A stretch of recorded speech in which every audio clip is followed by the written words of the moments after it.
Lord. Hi. Yes. Oh my God. Oh, Finally. I don't know. welcome. Can you hear me okay? We Yes, I can can. hear you I'm perfectly. so happy. Welcome. Thank you for rocking Thanks with for us. Thank coming. you. Thank you. I don't We're know very, what very was, thrilled to have you.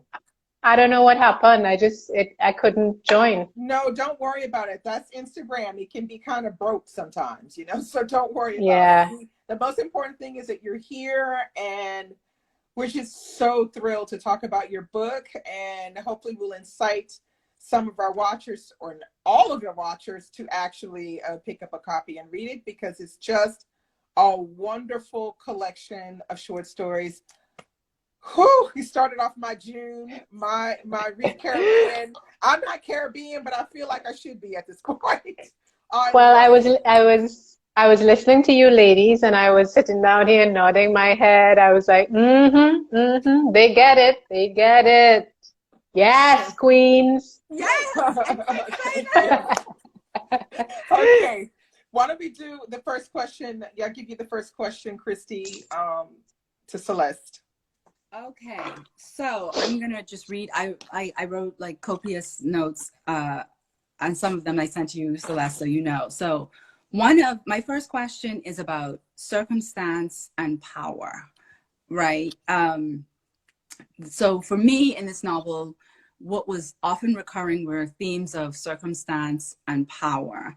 The circumstances that our characters find themselves in, and the ways in which the power that they have or the lack thereof lead them to make certain choices based on those circumstances. And in particular, I'm thinking of Mr. H, who has power and makes decision based on his circumstances with relation to power, or somebody like Junior, who's lost power and finds himself in a circumstance where he's making decisions based on his lack of power and maybe trying to attain power. So if you could just speak to the ways in which you laid out that dichotomy. I don't even know if dichotomy is the right word, but they just seem to always run in parallel and overlap with one another. This idea of power and circumstance. I know this from your accent, Mom. Yes, I think that's a great way of putting it, circumstance and power. I feel like that's the name of my next book, Circumstance and Power. It could be. But yes, you're right. I think if there is one unifying theme in this entire book, it is that. It is the whole the power of circumstance and power, because it's so easy to judge. To me, the point of this book was to ask people to step away from judging and to sort of attempt via these stories to insert the reader into different circumstances they would not otherwise be in. And so, if I put you in this situation, my question is, what would you do? Yeah. So, and I think that in particular, White Envelope and 6 months. Yeah. I would say that 6 months has a very, very special place in my heart. I wouldn't say it's my favorite story, but it certainly has a special place in my heart because I know so many losers. I don't know anybody in the Caribbean. You can't tell me you're from the Caribbean if you don't know a loser. Okay. And so for me, it's like, yeah, we're here. And you're here in Trinidad, the Bahamas, wherever you are. And you are a first-class citizen in your country. And you leave and you go to this other country to be a third-class citizen. You've entered another circumstance. You've entered another power dynamic. Absolutely. You become this third class or fourth class or whatever class citizen in this other person's country. What do you do? Right. It's like, what do? You have so little power. You have to take what you can get. Yeah. You have to make a way. And when I was, I mean, not to get too personal, but just between finishing A-level exams, I was 18 or so, and going on to university, I took a year off. And in that year, I wasn't ready to go to university, and I was trying to figure out what to do and whatever. And I had family in the US, in New York. And I said, at that time, everybody was doing it. Everybody was just leaving and going somewhere else and starting a new life. And I said, you know what? Maybe I could do that too. So I did go to New York, and I did actually work in a supermarket for 6 months. Right. Right? In Queens. And everybody, and what was so shocking for me, and I actually put these words into Luther's mouth. It was shocking to be in New York City, to be working in a supermarket, and I never saw any white people. You had to travel and for an hour and go into Manhattan to see white people. Yeah. Right? And everybody in the supermarket was from somewhere else. We were all from somebody else and from somewhere else. And we're all there trying to do the same thing. Well, I was a cashier, but, everybody, the produce guys, the meat guys, everybody is from somewhere else trying to do the same thing, make a little money, send a little money back home. And at the same time, everybody is trying to pull one over on everybody else. Mm-hmm. Because it's crabs in a barrel. Right. Crabs in a barrel. Yeah. So when I sat down to write 6 months, that's what I had in mind. I was like, you put crabs in a barrel, you put people, in this position, or people put themselves rather in this position of being fourth-class citizens in another man's country. And you'll see the best and the worst of human nature, mm-hmm. depending on circumstance and power. Mm-hmm. Absolutely. That's awesome. Thank you so much for answering that question. I really adored that complexity. So I really appreciate hearing it from your point of view. What about you, Judy? My next question is, how did you go about writing and organizing the collection? Did you start with developing characters first?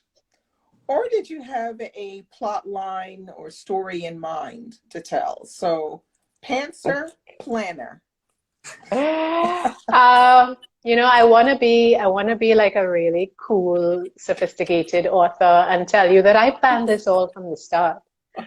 But I would be lying because that's not what happened. Because what am I doing writing if you planned this? Yeah. No, I didn't.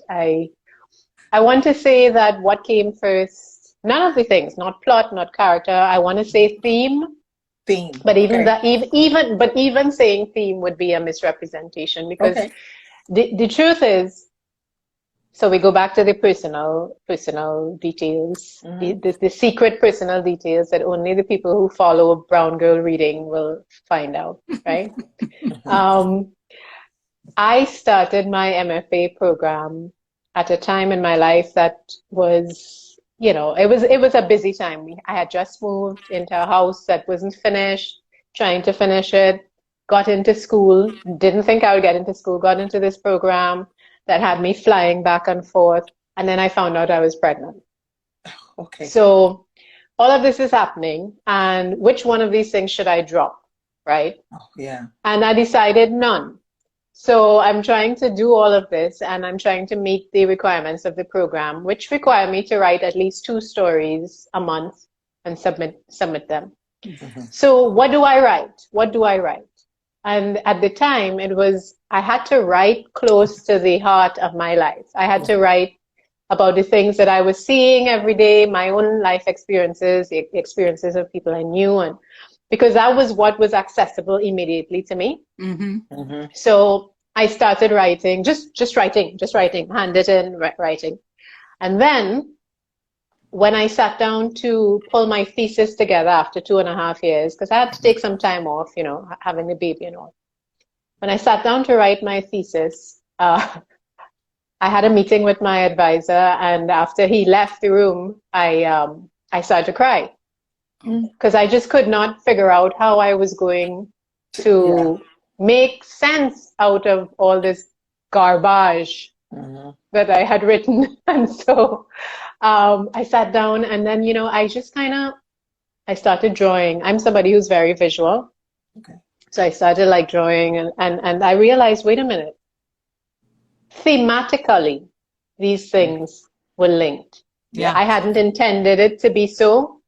It was probably some kind of muse working. And so I went back and I found my notebook from that time. And I thought it would be fun to show you guys. Great. Yes. Oh, wow. Great. This is from way back. That's inspiring to me. Just seeing your notebook is inspiring to me. Yes. So I sat down and I plotted it out. Then I was like, if I put all these people in one town, and if I make the town a character, and if I draw this out this way and I do that and I do that, yeah, I could have something like a novel. And I want to say something, Christy. The only short story collection that I ever read and felt complete, felt like I was Olive Kittredge. Yes. Oh, thank okay. you. Thank you. Right? All right now. Because what happened, I could not understand why anybody would read a short story collection.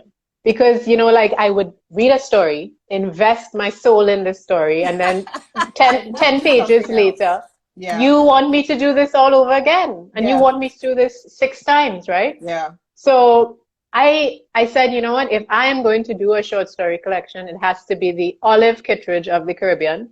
Okay. And I want my reader, I want to write something that I would read. So I want to come away from this whole thing feeling as if I've been somewhere and I've experienced something. So so I put together the 6 stories, I linked them, I handed in my thesis, and then I got it back, whatever. And my agent, I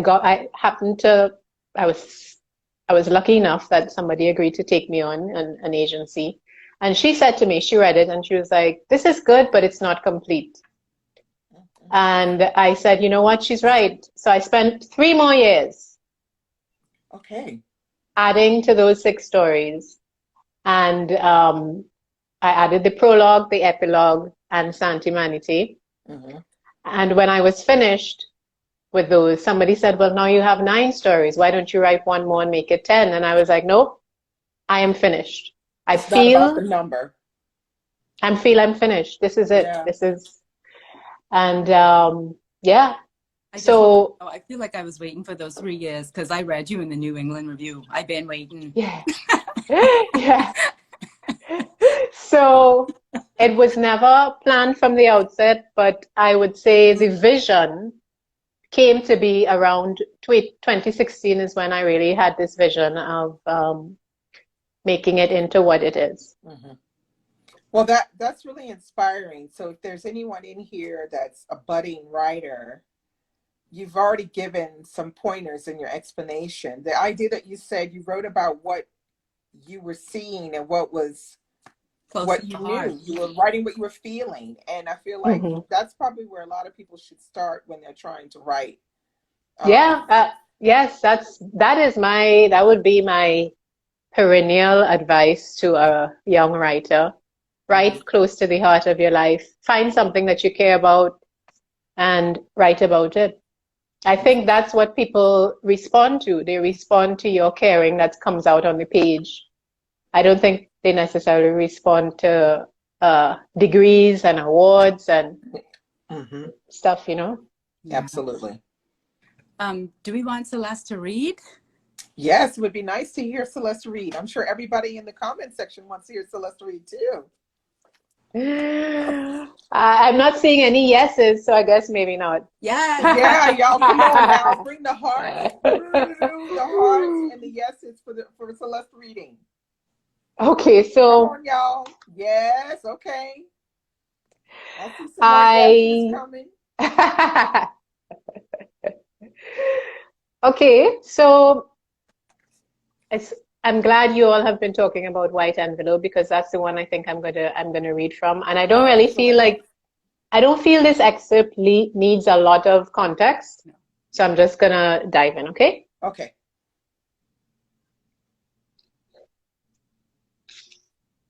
I ain't sleep whole night. The tossing and turning, the crying, and Mr. H words in my head like a record sticking. And his face, oh God, that face. A white cloud turning grey with rage. I don't understand it. The man gave me a whole year of words and feelings and everything heading in one direction. And then bam, last night, U-turn. I threw open the top half of my kitchen door. It's only 7, but the sunlight barging in as if it was waiting on the back step whole night. It's the kind of heat that make green things turn brown and dead. Through the glare, I peep up by the back house to see if Miss Ivy window's open yet. I've been thinking about her since 4 o'clock when I did get up to pee. I need help. I need advice from somebody who know Mr. H longer than me. Yes, the window's open and the flowered curtain tie up in a knot. On the first knock, Miss Ivy answer. Hey, Gail? What happened, Doodoo? How your face hang down like Tom Dooley, so something wrong? Miss Ivy talking like she's surprised, but underneath, I getting a vibes like she was expecting me. It had me uncomfortable, and I almost make an excuse to leave. But I don't know nobody else. Don't know nobody else to ask for help. I steady myself and tell Miss Ivy I have an urgent problem, so I need her to read the cards and tell me what to do. Come in now, she say, like she excited. I sit down on Miss Ivy couch, and almost right away my thighs start sweating till they glue down on the clear plastic that covering the cushions. While Miss Ivy knocking pan and kettle in the little makeshift kitchen, I take in the whole place. I never been in one of these back house apartments before. Miss Ivy have it neat and clean, but it's just one room.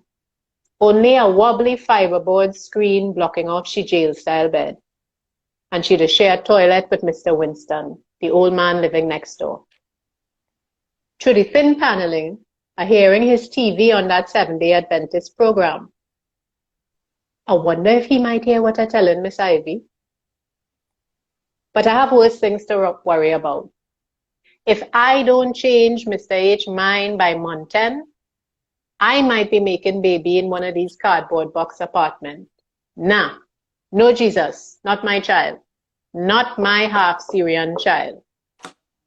Growing up in Pleasantview hard enough if you're poor and black, but it was if you're light-skinned and have good hair.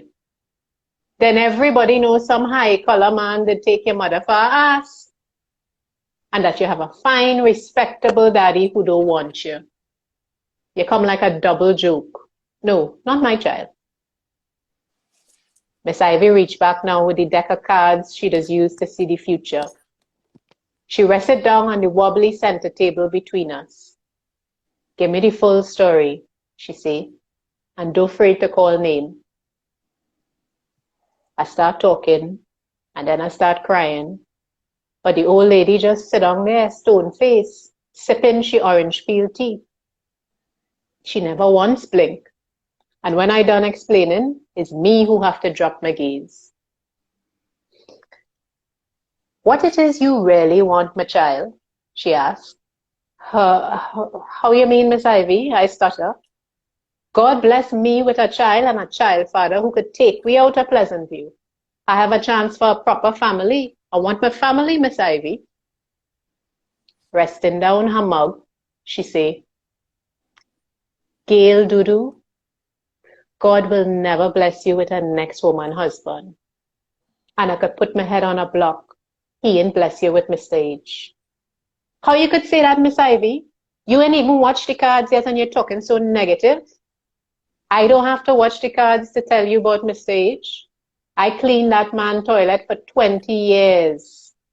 It have nothing I don't know about he. That's why I could tell you straight to your face, the man is a womanizer. Don't fool yourself. He is not the first. Oh, but I is the last too. I know he had girls before. He confessed and tell me all that. But he was just searching. It's different with me and him. The connection, it just special. Even he says so. Special? Ah, Lord. You think you special, little girl? So you better than all them other little girls who did come in here and sit down right where you sitting down to tell me the same story. Yes, Miss Ivy, I make myself different to them. I learn from Mr. H and I try to uplift myself. And it have other reasons I could give her too. Reasons why I know me and Mr. H meant to be together. Like how he just hold on to me and cry sometimes, telling me I's the only innocent thing he ever knew. I's the only girl who never beg him for money, and that's why he trusts me with his life. And how he just tell me all his personal business. It hurt him bad, bad, bad. He never make a son. And he does feel guilty about his last daughter, Kimberly. They never get along, and he feel that's why she turned lesbian. The man have a hard shell, but a melting heart. He grieving for a family just like me. But I can't tell Miss Ivy all this. It's none of she damn business. So she and me just sit down here watching one another hard. My daughter, she finally sighed, loud, loud, as if she so wise and I so stupid. You want the child or you don't want the child? Decide your mind. Because you ain't getting the man. Forget that. Soon he go cut you off and pass you straight like a full bus. Mark my words. You was with him now. Eh? Talk the truth, Miss Ivy. You fuck Mr. Agent? She not answering. And suddenly she can't watch me in my eye. The bitch jealous, we? Just like Janice. Two old quenk who bitter with how their life turned out. So they're trying to poison my chance for happiness. I not taking that bait. That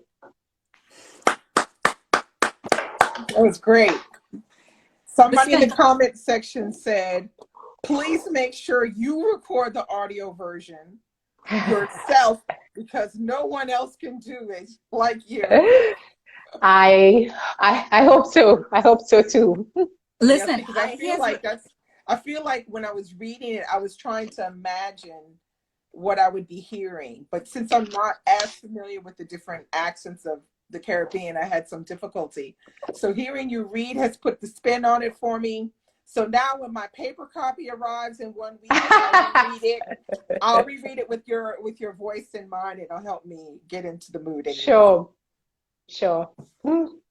You know what? Okay, Christy, would you like to ask another question? I think this might be a good time just because Mr. H came up for you to ask the question that you wanted to ask about Syrians. Oh, yeah. Okay, yeah. All right.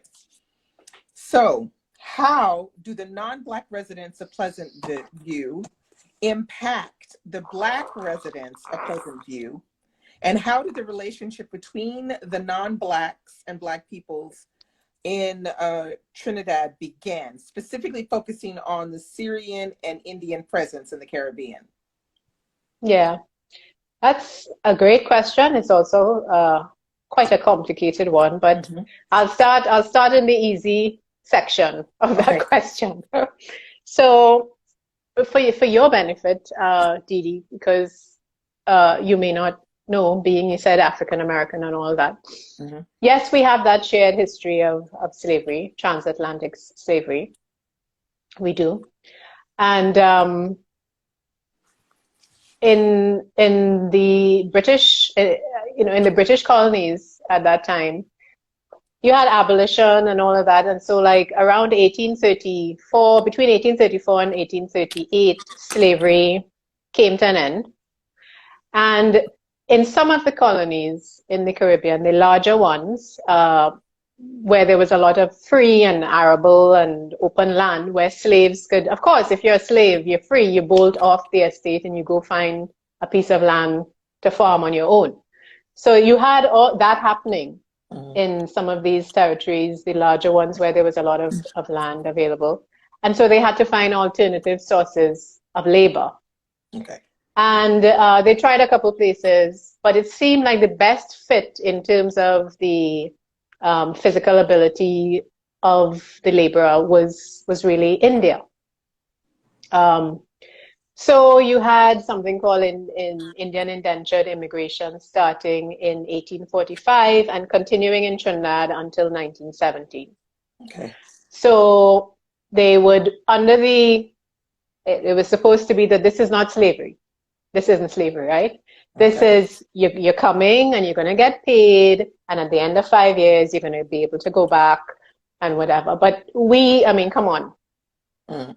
Right? I'm not saying it was slavery, but it wasn't exactly a walk in the park either. No.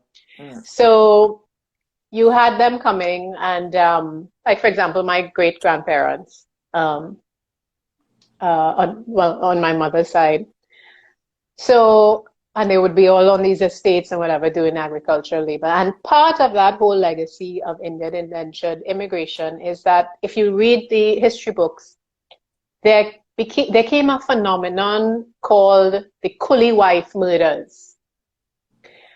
Meaning, what they would do, they would import all these Indian men and they would not import sufficient women.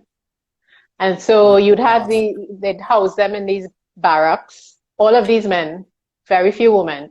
And so you had competition for females, of course. Okay. And it led to a situation where it became quite commonplace for a man to get jealous, chop his wife to death with a cutlass or machete, as you know it. And of course, that was what he had on hand. He's an agricultural laborer. And then he would hang himself from a tree. Wow. Or he would drink some agricultural chemical or whatever and murder-suicide, right? Wow. So, and it became so commonplace, you know, that up till this morning, on Facebook, I saw a joke, a meme. Somebody did a meme, something to the effect of,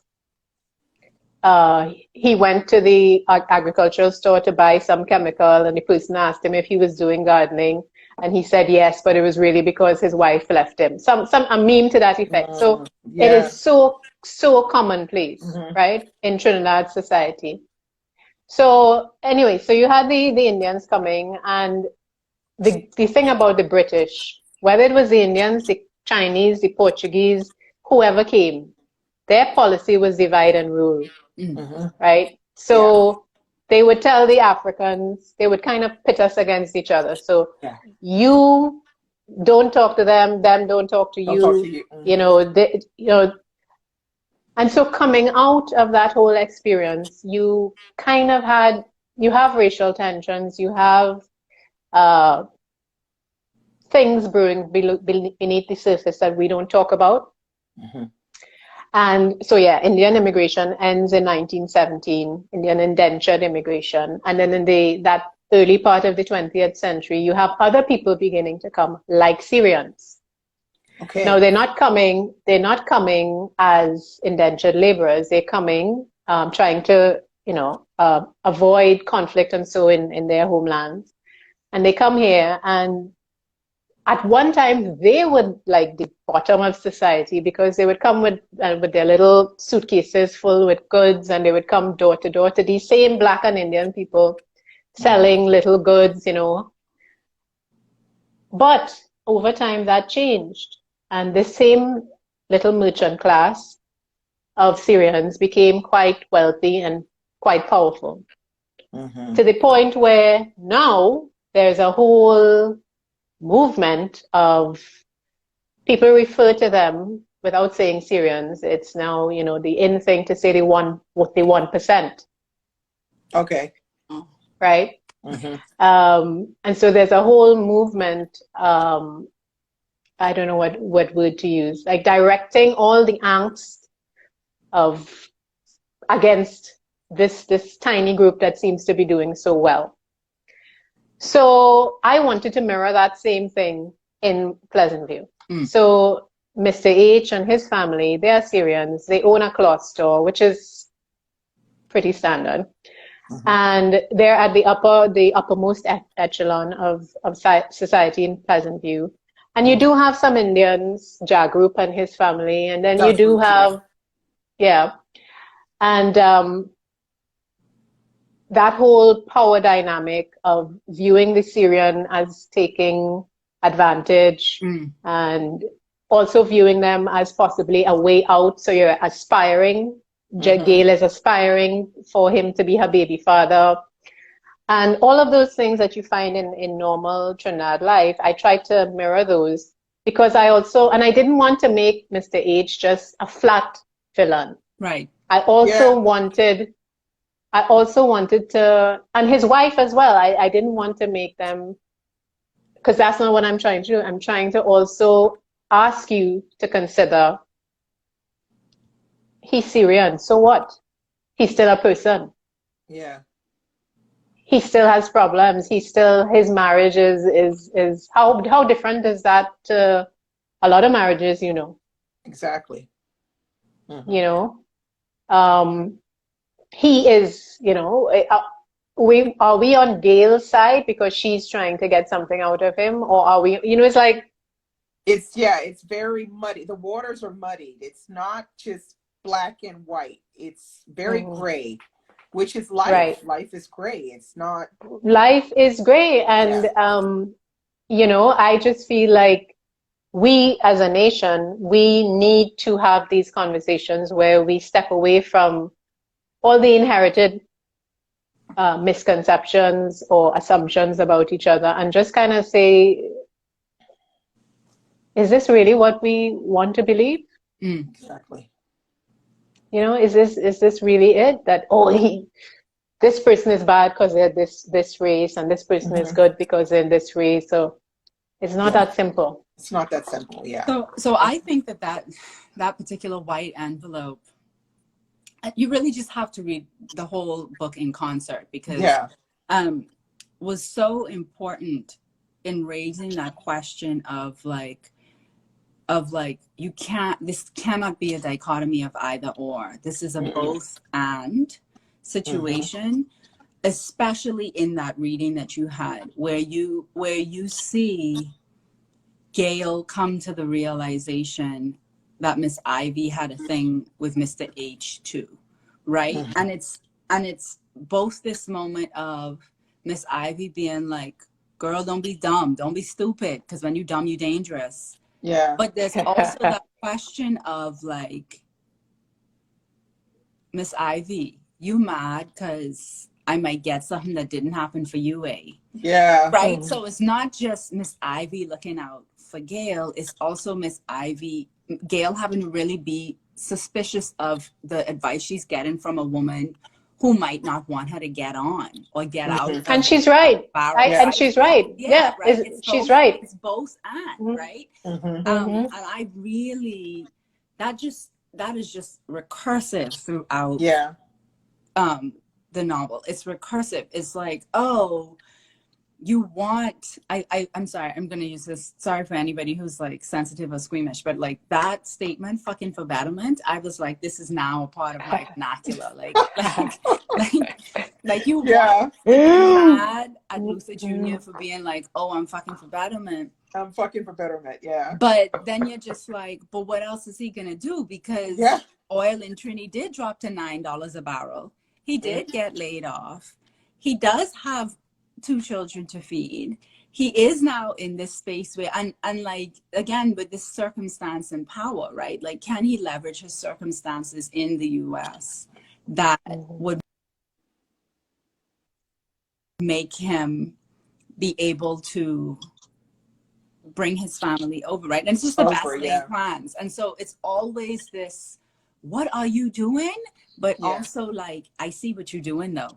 And I really, really, really enjoyed that. And there's no segue into my second question, but that's okay. Ask it anyway. Yeah, I have to to ask this question, which is about the patois, the dialect, right? I don't know if you were on here when I told you that. Yeah. When I said like the Bahamian accent and the Trinidadian accent, and it could not be more far apart. But to see it written, I was like, oh, this looked like how we write dialect. But what I want to know is, since Caribbean dialects are not a monolith by any means, way, shape, or form, okay? Dominicans don't sound like Grenadians, which don't sound like St. Lucians or Kititians or Trinidadians or Bahamians. Nah, bros, we sound different. And the accent is different.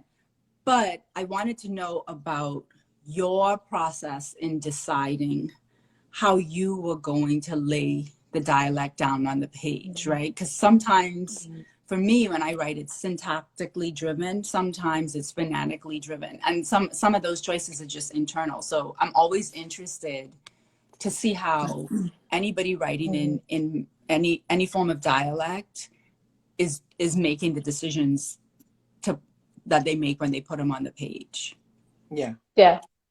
Okay. So that was my major area of insecurity when I started writing, when I started the MFA program. And, you know, being the only Caribbean person at that time in that cohort in a university in New England, I was the only person who had that particular problem. So I would keep mentioning it to my teachers and nobody could really help me with that problem. How do I write in Trinidad English? How do I do it? Nobody could help me with that problem. And I realized that it was really, I had to figure it out. So I sat down with Miguel Street and Sam Selvon's book, The Lonely Londoners. I sat down with both of them and I kind of analyzed what each writer had done. And a couple other books as well. Just, what are they doing? How are they handling this challenge? And I had to decide after looking at that, I had to decide what would be most natural for me. And I think that's what each writer has to do. You have to look at how other people are doing it, and you have to decide what would be most natural for you and not inhibit you in your creative process. And so for me, what was most natural would be to give you Creole, but with the eye comfort of English, if you understand what I mean. I know exactly what you're saying.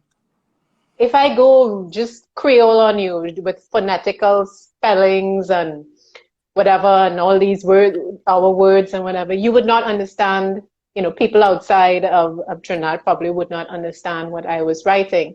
So I had to give you Creole, give you the accent, give you the syntax, give you a sprinkling of the raw Creole words, but give you it in context, and give you it all with the eye comfort of English. Yeah. And I made that decision as well based on where my career is. If you want to invite people to take a walk with you down a path, you have to first entice them. You have to be gentle. You have to hold out your hand, and you have to be like, well, it's not going to be that bad. And so this was my way of saying to the North American reader, who traditionally does not pick up a book like this, right? People in the US and Canada, the wider reading population will not really pick up a book like this because it might require some work. So this was my way of saying, come, it won't be so bad. It won't be that bad. You could read this. Yeah. And as we go along, if you notice the book, as we go along, it gets deeper and deeper into that voice. Till by the end, it's like, and who knows, maybe in my next book, maybe I might decide not to be that accommodating. Maybe people would have learned to trust me enough that I could, do a bit more. But I feel like you have to understand where your career is, and you have to understand who's your audience, right? And and how to reach them. And I was not prepared to compromise the, in law, that was my first career, law. Mm. We always talk about the upholding the letter of the law and the spirit and intent of the law. Mm-hmm. And in this case, I was willing to compromise on the letter if I could convey the spirit and intent of Trinidad English and Creole. And in the end, I'm happy with where it ended up. I feel like anybody could pick this up and read it. And yeah. I really, I mean, I read it with a keen eye, right? And I read it in the way that you read Miguel Street. Like when I first read 6 Months in 2017, like in my mind, I was like, this is it. This is the thing. This is the fine line I've been trying to walk when I write dialect. Mm-hmm. Who's this woman? Mm-hmm. and I have my own books, right? Like one of my attempts was, I don't know if you've read The Hills Are Joyful Together by Roger Mays. He's Jamaican. Okay. But he was not trying to give you English. He was just like, this Jamaican patois is in a tenement. Good luck. And when I read it, I had to read it aloud. Like even me, and I lived in Jamaica for years. I was just like, oh no, I have to read this aloud. And it's a phenomenal book, but it can be isolatory, right? And I was like, this is not the entryway in for me. And so I'm always interested when I see any kind of dialect down on the page, in the methodology behind it. So thank you very much for giving us that, and also for letting me know, like, you train your reader, because it is a trajectory into a deeper vernacular that's dialect driven by the end, which makes sense because of where we end with Santa Manatee, and then the last story with Luther's son and Omar. Just in terms of like where we physically are in Pleasantview, I would expect to hear a deeper tone of that dialect. Yeah. So everything about it really worked. Can I ask you just one question about the patois?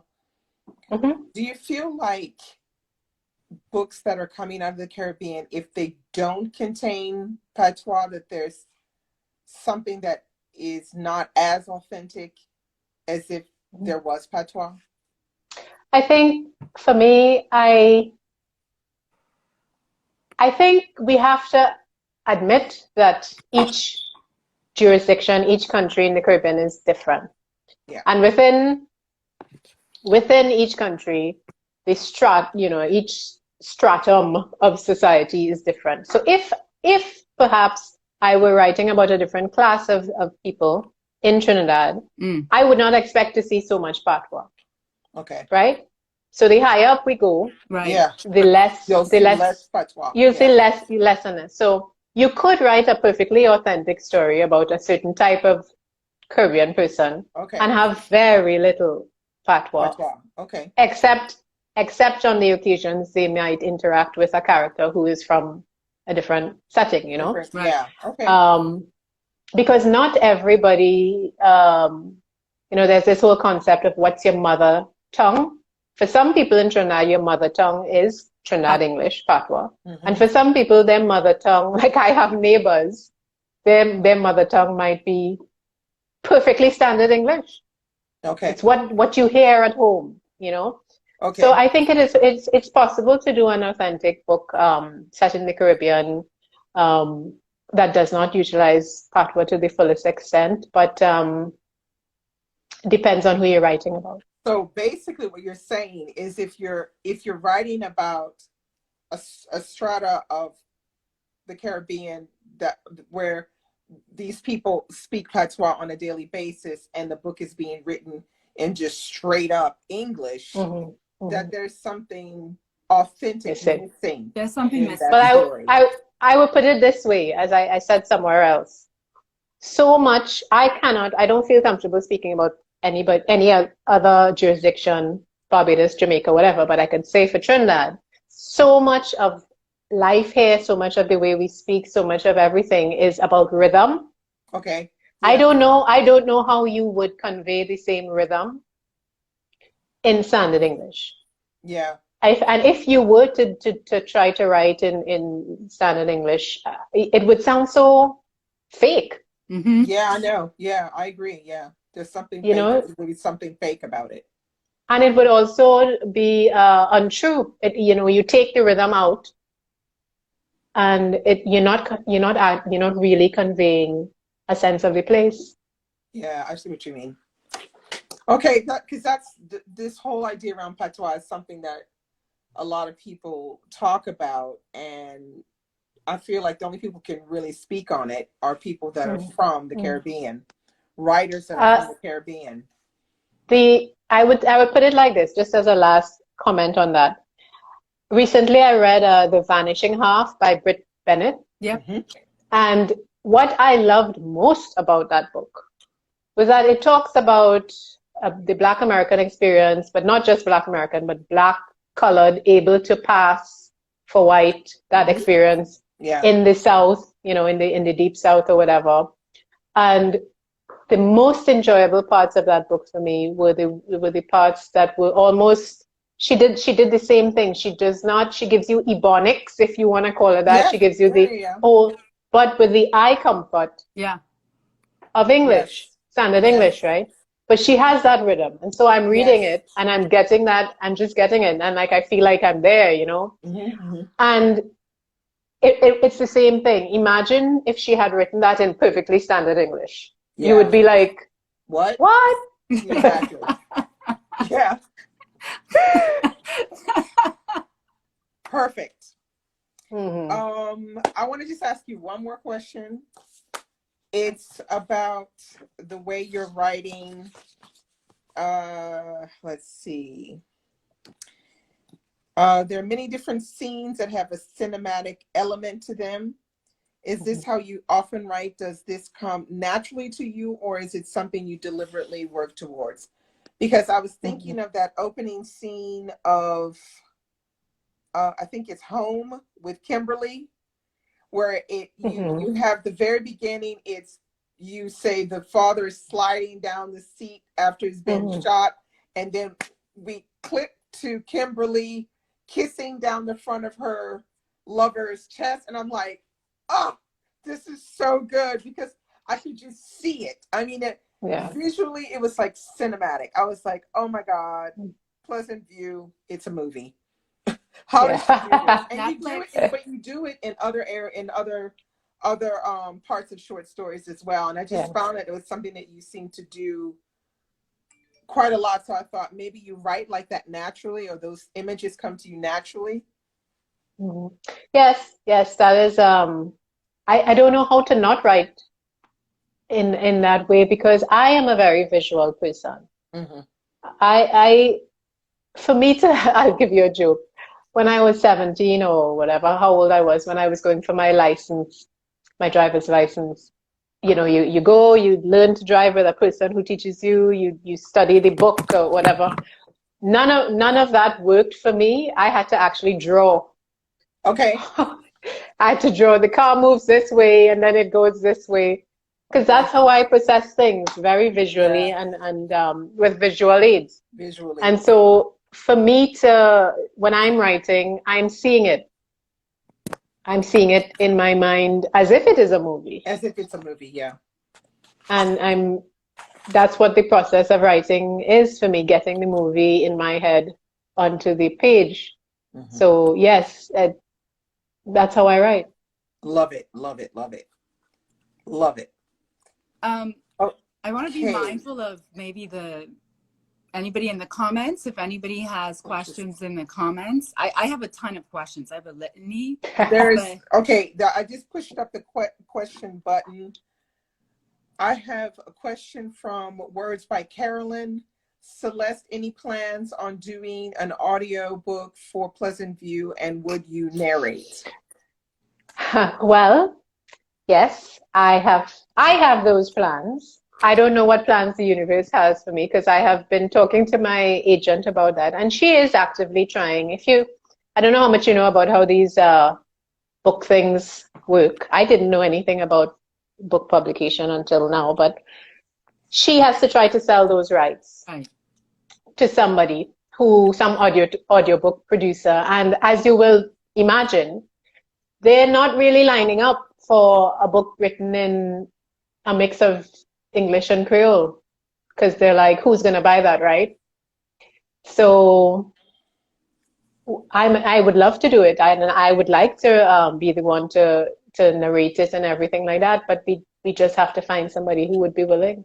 Yeah. Okay, the second question is from TT Chatterbox, who asks, who is your favorite character in Pleasantview?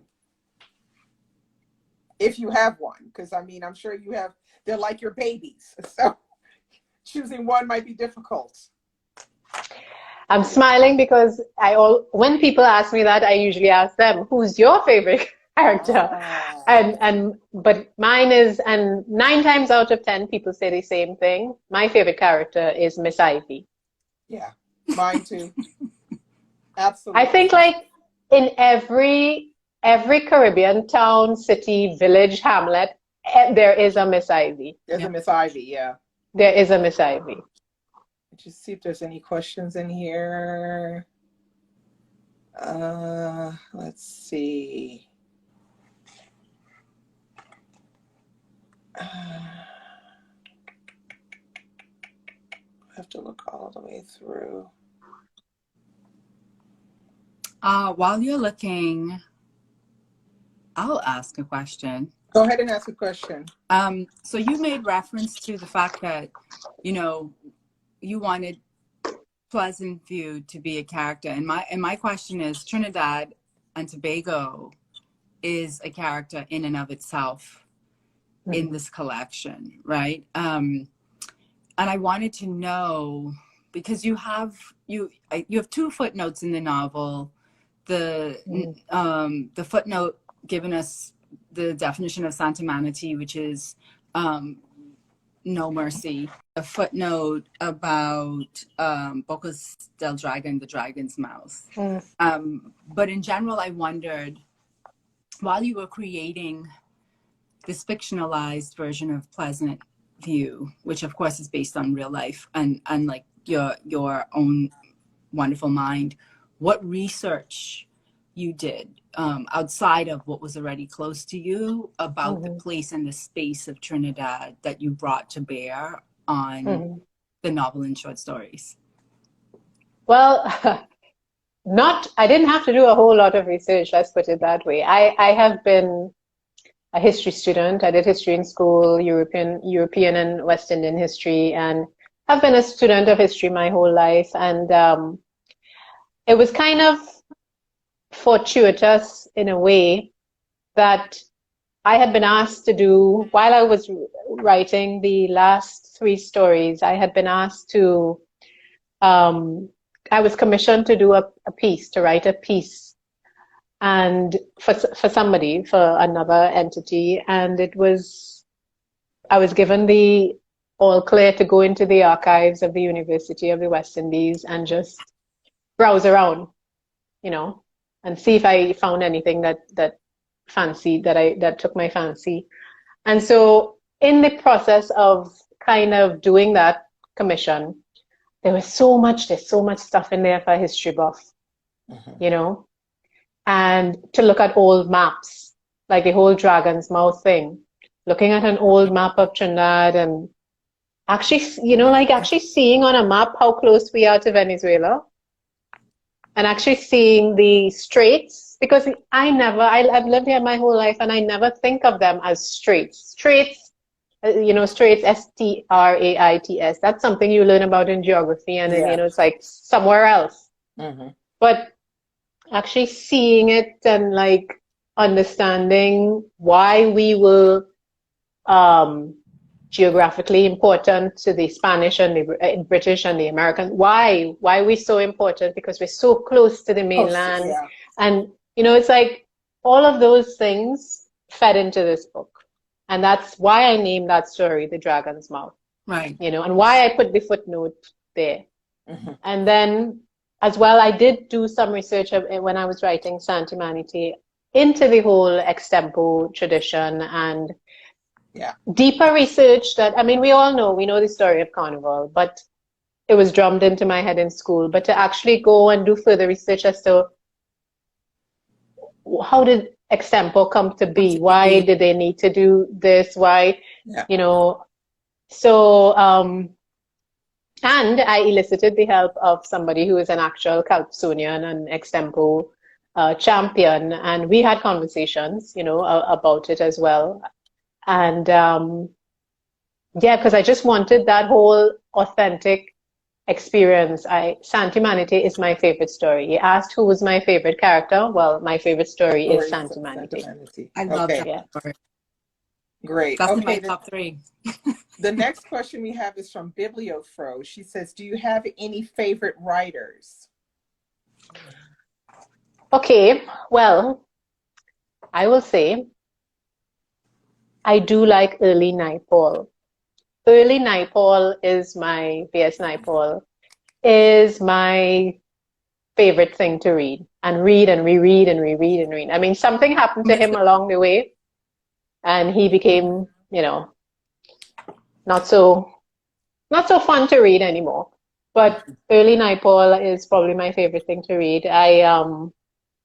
Who else? There is an American short story writer called Laurie Moore.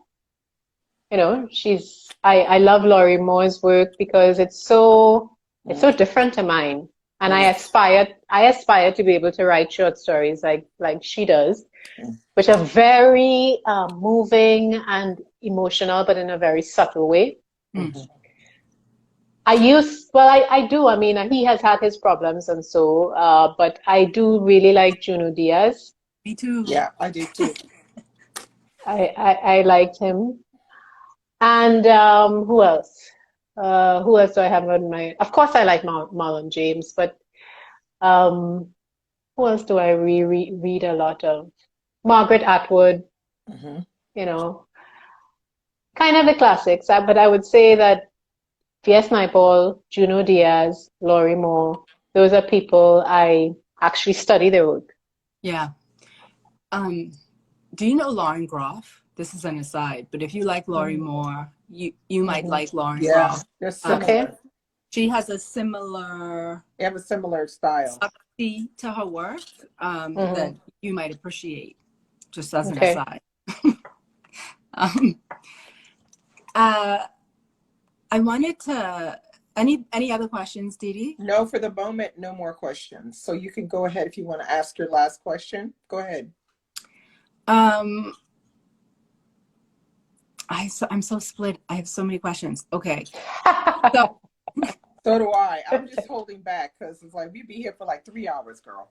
I'm trying to figure out, should I ask? Oh my goodness. Okay. So I wanted to talk about this idea of hypermasculinity, which is not a non-discussed topic. It's regularly discussed, and the ways in which hypermasculinity and the muzzle that it puts on men, I would say, in a lot of, if not every Caribbean society that I've ever been exposed to, is really corrosive. So I'm specifically speaking of Luther thinking that he has to go to America, like Luther Jr. thinking he has to go to America, or Omar when we see him in that last story versus who he was in the second story. Mr. Jag Group, Mr. H, the way in which Ruth and her husband in Loosed manifest their different reactions to the center of what's really going on with them. Like, so this idea of hypermasculinity shows up in your stories again in recursive, in different characters, seen through different lenses, even though they're undergirded by the same premise. If you could just speak about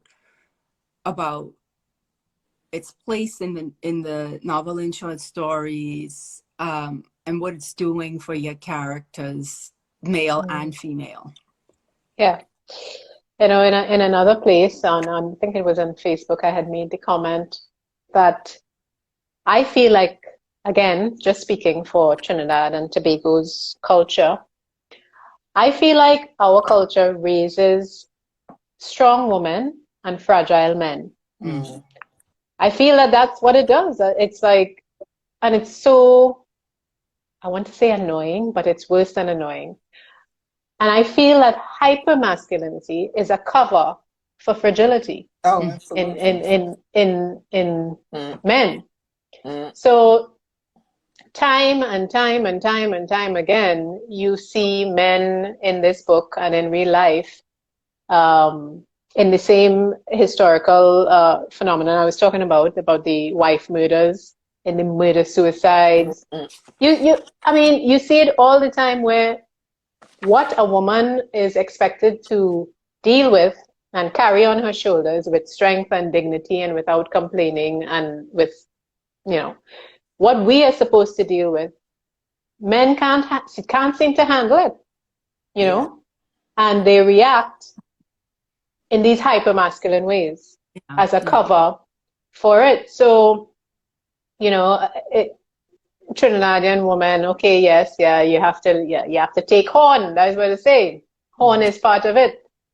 Horn, as Didi might not know what horn is, but you're gonna be, your man is gonna cheat on you, right? Yeah. Yeah, and you have to just deal with it. Mm. But the converse, you have to accept that no, men can't handle horn. Men Yeah. cannot handle horn. And you have to accept, oh, she horned him, so he had a right to hit her. Okay. Yeah. Yeah. You know, or she provoked him, so he had a right to do. And it's there. It's there in everything. It's there in the way we mother our boys versus our girls, right? The excuses we make for boys, the excuses we make for men versus girls. Yeah. And I think mothers think they're doing the right thing. They Yeah. think just like Miss Ivy thought she was helping Gail by, you know, from her experience, warning Gail. Mothers tend to be like, they have to prepare their daughters for such a terrible life, but their sons, no, I don't need to, you know, he's gonna be okay. He's a boy, Yeah. you Which brings know. me to the next, Go ahead. which is the undercurrent of that hypermasculinity is the complicit nature of females in the book Absolutely. Yeah. to support Absolutely. that hypermasculinity and by extension their own mistreatment, right? The female body is literally laid to bare with regularity in this book. Mm. And I think you kind of already touched on that, but to speak to the two halves of that complicit Mm-hmm. nature that supports this hypermasculinity. Mm-hmm. And Yeah. and this, I guess, brings me full circle back to this idea of circumstance and power, right? Where what you said is like, mothers, they really think, well, I don't want her to go into this naively thinking she could expect being a cheat, like that just like in the Bahamas, it's just like, well, like with us, it's kind of like, well, he's take care of his children, you know, and like that kind of thing. But you don't ever, I don't know, like I didn't expect it. I like, I don't know what that's I didn't expect it to be like, oh yeah, he just gonna be good and decent and love off on me. Yeah. Yeah. But there is love that undergirds that, right? I understand why mothers do that, because it's just like, we don't want you going into something with these false narratives and false expectations, but then how can you break the narrative if you don't expect more? So I just wanted to kind of open up the floor to that space and ask you about those questions that you raise in the collection. Well, I think that this kind of ties into one of Didi's questions was about women and their bodies. Yeah. Exactly. And that's the thing. It's like, I just throw two facts out there. It was only in 2017, I believe, that the law was changed to more or less outlaw child marriage in Trinidad. Yeah. Until then, it was perfectly fine. And you would hear about these instances of like 10, 11-year-old girls getting married off to 40-year-old men. Oof. So from inception, my body belongs to my father to give away in exchange for whatever this man has paid him, right? And it was only, I think it was in 2000 or so, that the law was changed again to make it a crime for a man to rape, that it is possible for a man to rape his wife.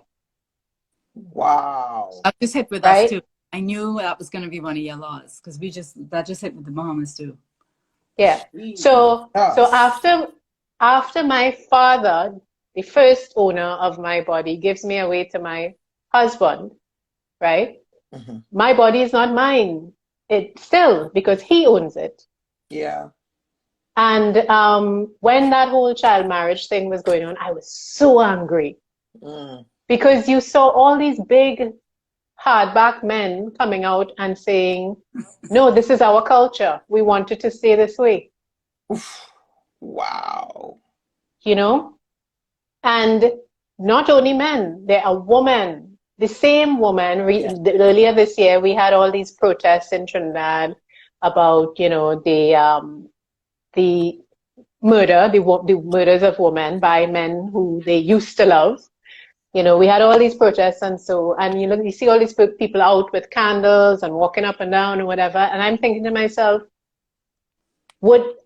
yes, what you're doing is good, but maybe if the mothers and all the women who saying they're feeling unsafe, maybe if some of you had stood up earlier for some of these little girls, maybe we wouldn't be here. You know, maybe if you had stood up earlier and put your foot down with your son or with your husband or whoever, maybe we wouldn't be here. You know? So I will admit some of my anger about those situations informed the book. And you know, some people have said to me that in those respects they found the book dark. Even the way that, you know, that they talk about women's bodies, like for example, the way that Luther talks about Becky. I have friends who I don't know, you know, I have friends who are big girls and a couple of friends, and they've always said, you know, it's so hurtful. These men in front of their friends, you know, the hyper masculinity, they in front of their friends, they talk about, I would never sleep with her and whatever, and she's not my kind or whatever. But then they, behind the scenes, back, they want that, you know, that big girl experience or whatever, and it's like a fetish or whatever. So all of these things found their way into the book, and I'm just asking people, seriously? Seriously? That's my question. If you could sum up the book in one word, it would be that. So this is, for me, I think, why when a book for me hits, and this is why I guess I made that leap to say on this live, I hadn't, and I've read a lot of damn good collections, novels and story cycles, call it what you will, but it hadn't hit that way for me since Olive Kittredge. Because for me, Olive Kittredge just raised a multiplicity of questions. And not all of A Brief History of Seven Killings, but there were certain parts, especially with those 7 boys in The Brief History of Seven Killings, who historically was 7 small boys who were preyed upon to do this terrible action. It raised a ton of questions, right, about... She froze a bit. Yeah. Wait, it raised a lot of questions about the rightness and the wrongness of situations and circumstances, and where those right and wrong things lie, and how those they're constantly shifting, right? Like yes, Jag Group is who Jag Group is, but Jag Group is also from a lineage and a litany that had to deal with a ton of degradation. Same thing with the Syrians. And so for me, the best books ask me questions where I'm asking myself, what would I do in this circumstance? So I just But not only that, it's the idea that you can see the full character. You're not just seeing the bad stuff that the person does. Oh no, she fell off. Oh, well, we'll wait till she comes back. But it's also telling you, you know, the other side of that character. It really shows you the reality of who that person is. The person just can't be whittled down to their race and one action. Right. And she does that really excellently, right? Yeah. And this is the thing. This is why I keep saying these aren't questions that haven't been raised before in art, in literature, in cinema, in but some people just do it better. I was about to say, but in the hands of a gifted writer, these questions and the reasons why they keep being raised and the reasons why we should keep gesturing towards answering them is made manifest in this book. This is an excellent collection that raises a question about humanity and that illustrates that human beings are more than the sum of their parts. Yeah, absolutely. Full stop, and I hit that. Okay, let's hope she comes back. Oh, wait, yeah, there she is. I think this is her right here.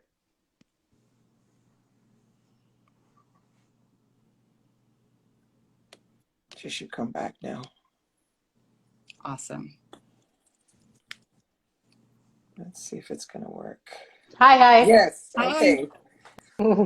No, we had just said when you popped off, I was saying that the characters, they're not just reduced to their race and one action.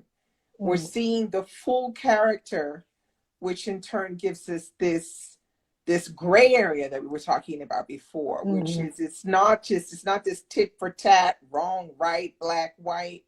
It's a much more complex.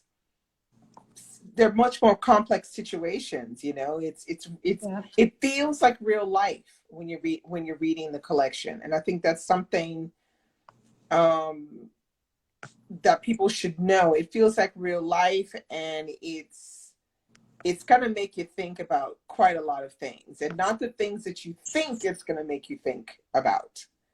And so that's one reason why I highly recommend that people pick it up. It's for that reason. Before I disappeared, I had seen in the chat someone asking a question if I was working on a new book. Yeah, exactly. Yes. Yes, I'm always working. A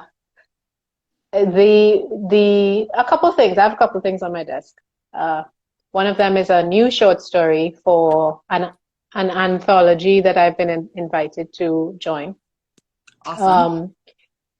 The other thing is, yes, I have a novel I'm working on, but it takes you a step up. So we were talking about all the different strata in society. So the next book goes a little bit higher. Okay. Because remember I said I'm holding out my hand and I'm inviting you to come on a walk with me. Yeah. So that's the novel, and then I also have a couple children's books on because my daughter is 6, and last year during the pandemic I was reading all these books for her, reading, and then I was like, hold up, the same way I want to see myself and my culture on the page, you know, wouldn't it be great if she could see herself and her culture on the page? So I do have a couple of children's books on my desk. That's fantastic. As well. That's fantastic. Well, we'd love to have you back when your other book comes out, the short story collection comes out. We would love to have you back on here. I will continue to follow you and absolutely leverage my university that I work at to get the anthology. Yeah. So, thanks so much, guys. I don't know if there are any other questions.